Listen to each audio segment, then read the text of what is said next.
এক যুবক এসে বললেন, ইয়া রাসূলুল্লাহ ইযান লি বিজিনা, হে নবী আপনি আমাকে জিনার অনুমতি দিন, জিনার অনুমতি দিন। ফা আকবালাল কওমু আলাইহি ফাজাজারুহু মাহমাহ, সাহাবারা ধমকাতে লাগলাই, বেয়াদব, লজ্জা শরমের মাথা খেয়ে কি বলো এগুলো তুমি নবীর সামনে, জিনার অনুমতি দাও। ওয়ালা তাকরাবুজ জিনা, আল্লাহ বলেন জিনার কাছেও যেও না, ব্যভিচারের কাছেও যেও না। তুমি নবীর সামনে এসে এই পাপের অনুমতি চাও? রাসূল ইসলাম কিছু বললেন না।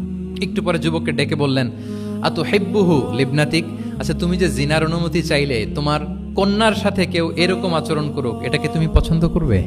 সে বলল, লা ইয়া রাসূলুল্লাহ, কেউই পছন্দ করবে না এটা। আচ্ছা আতুহিব্বুহু লি উম্মিক, তোমার মায়ের সাথে কেউ অপকর্ম করবে, এটা তুমি পছন্দ করবে?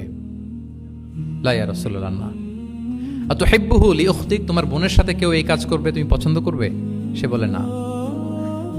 ঠিক তখন রাসূল সাল্লাল্লাহু আলাইহি ওয়াসাল্লাম বললেন, তুমি যে এই কাজের অনুমতি চাইলে, যার সাথে তুমি জিনায় লিপ্ত হবে, সে তো কারো না কারো মা, কারো না কারো বোন, কারো না কারো আদরের কন্যা, তাহলে কিভাবে তুমি এটা করতে চাও?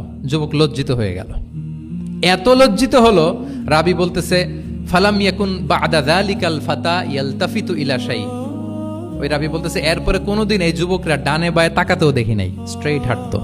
সুবহানাল্লাহ।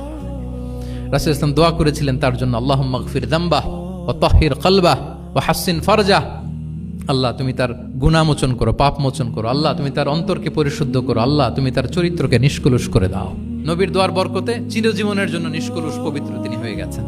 তাহলে দেখেন, তাকে অন্যভাবে বুঝাইলে হয়তো কাজ হইতে না, যখন তার নিজের উপর দিয়ে বোঝানো হলো। তোমার বোনের সাথে যদি হয়, তোমার মেয়ের সাথে যদি কেউ এটা করে, তুমি মেনে নিতে পারবা?